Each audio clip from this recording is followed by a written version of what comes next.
Welcome in, ladies. If you are new here, you are and I am the Divine Feminines in training. We are not quite embodied into our Divine Feminine energy because we are still learning, and that is okay and that is beautiful, and we are here to support each other and to help each other grow and rise back into our rightful places on the throne. So I want to call this community the Daughters because I'm going to remind you every single day, every single time I make a video, that we are the daughters of a king, and that makes you royalty. And not only are you the daughter of a king, you are the daughter of the king, and that king wants you to remember your divinity and remember how important, how divine, and how special that you truly are.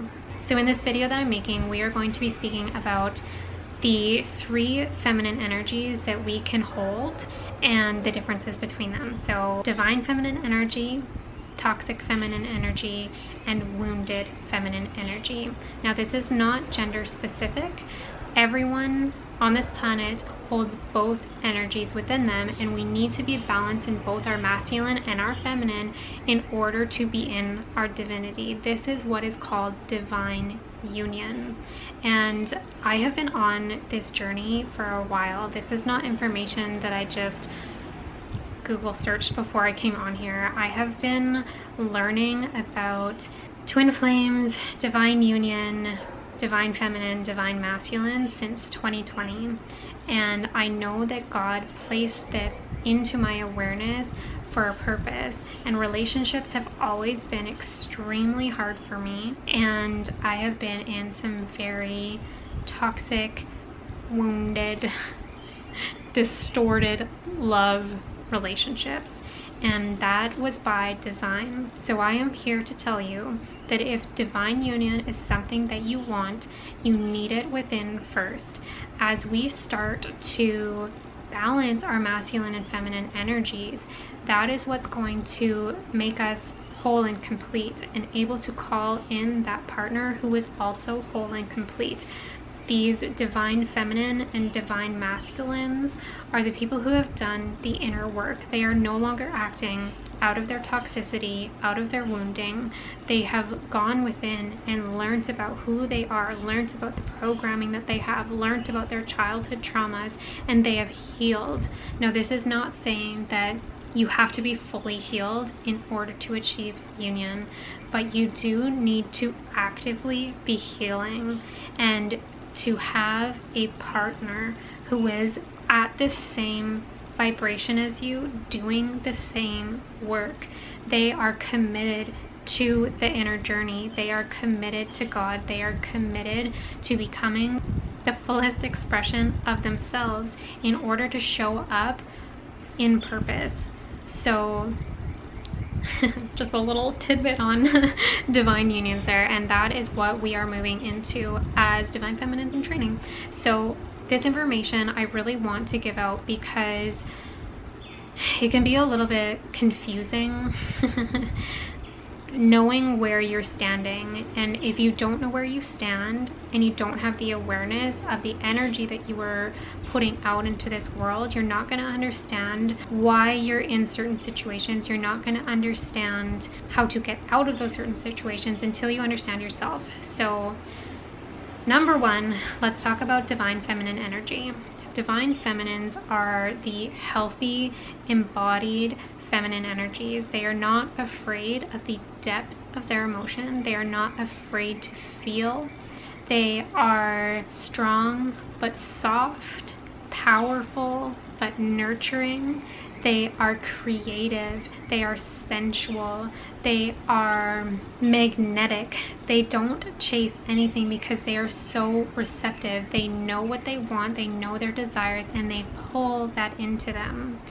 And I'm going to make another video all about that, so if that interests you, stay tuned. These are women who are very compassionate and empathetic. Someone who embodied divine feminine energy was Mary Magdalene from the Bible. She went through a massive transformation. She was on this planet walking around with 7 demons attached to her, and Jesus cast them out of her. And from that point on, she trusted him, that masculine energy, to lead her through life. And she was receptive to his teachings. She was receptive to the work that he was doing on this planet, and together they walked forward in purpose. So a lot of people believe that Mary Magdalene and Jesus Christ were twin flames. They were in divine union. Whether or not they were romantically involved, I don't know. It wasn't there.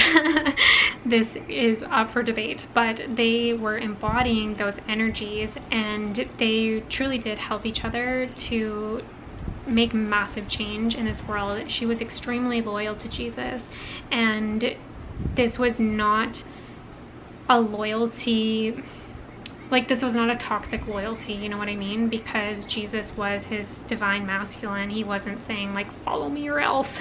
I healed you, you owe me. He was the embodiment, and she recognized and saw within him his divinity, and he saw within her divinity, but it needed to be cultivated. She was walking around with these entity attachments, and they needed to be cast out of her in order for her to remember who she was. Okay, so now we're going to get into toxic femininity, and this is not to shame anybody, okay? This is really just to bring awareness into the traits and the habits and the programming that you might have.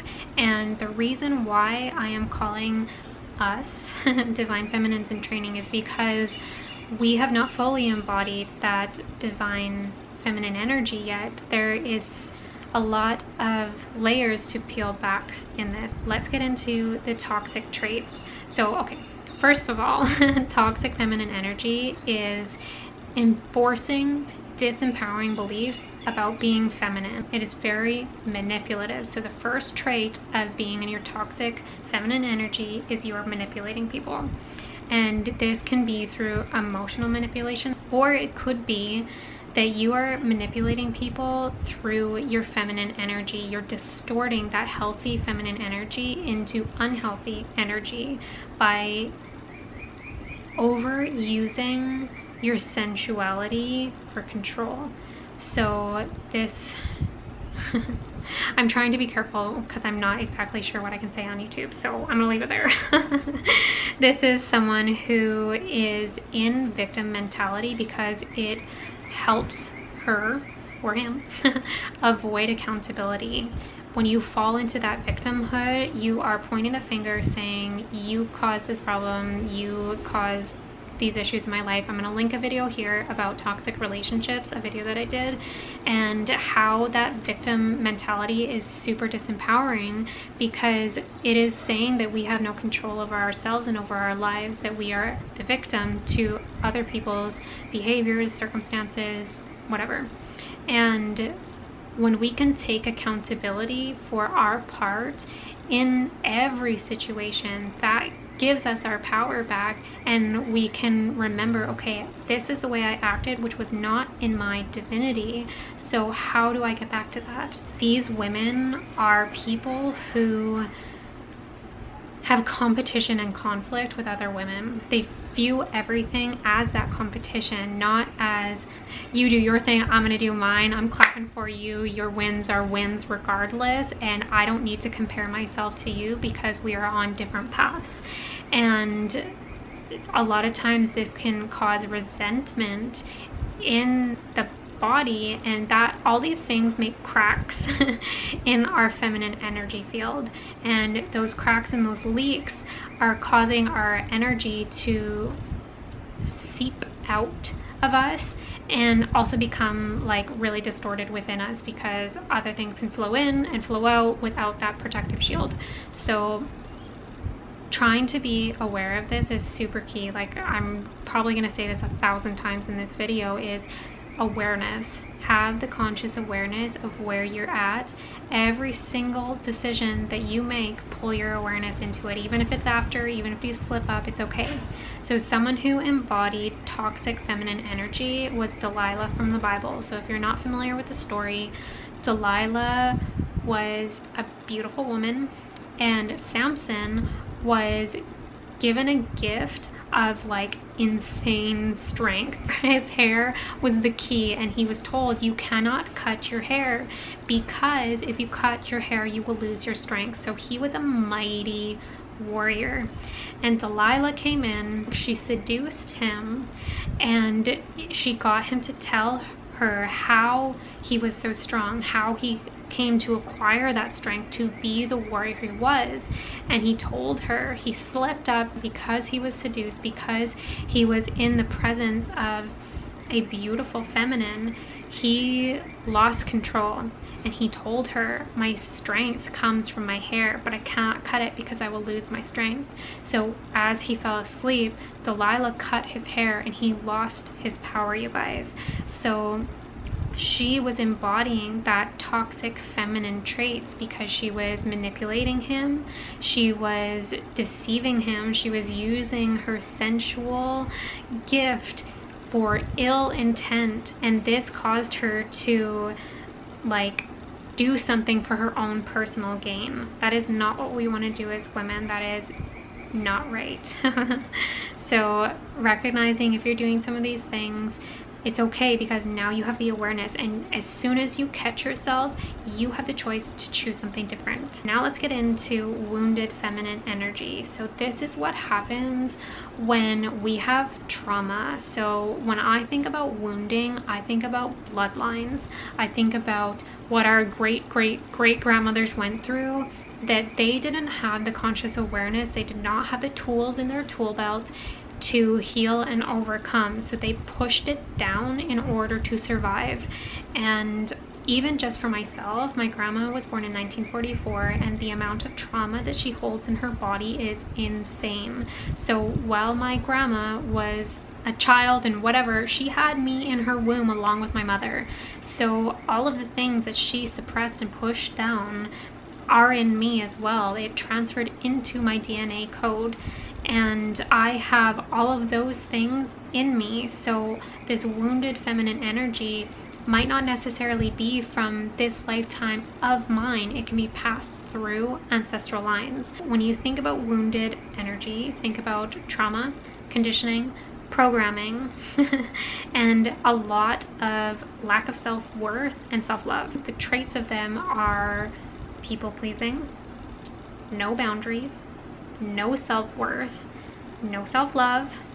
They are overgivers. They are very fearful of abandonment and rejection because they are not confident in who they are. They are not secure in the woman that they are, so they are afraid of what they might lose, of who might not like them. These women seek validation from others. They don't know how to give that validation from themselves, so they are always constantly looking outside of them to be loved, to be liked, to be beautiful, to be worthy, and that can cause a lot of problems. Two other things that these women struggle with is feeling powerless, because when you're searching outside of you, there is no power in that. The power is within.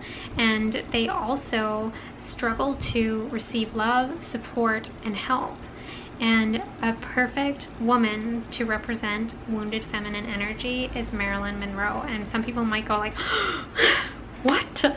Because she is viewed as a woman who was so confident in who she was. She was so beautiful. She was not a size 0, and she still showed up as a sexy woman. And this was all a mask, you guys. There is a movie about Marilyn Monroe, which I really recommend. I cried. Oh, it's beautiful. But you can see in this movie that she wore the mask of being confident in public, but underneath that was like a wounded inner child from the relationships that she had growing up, especially with her mother.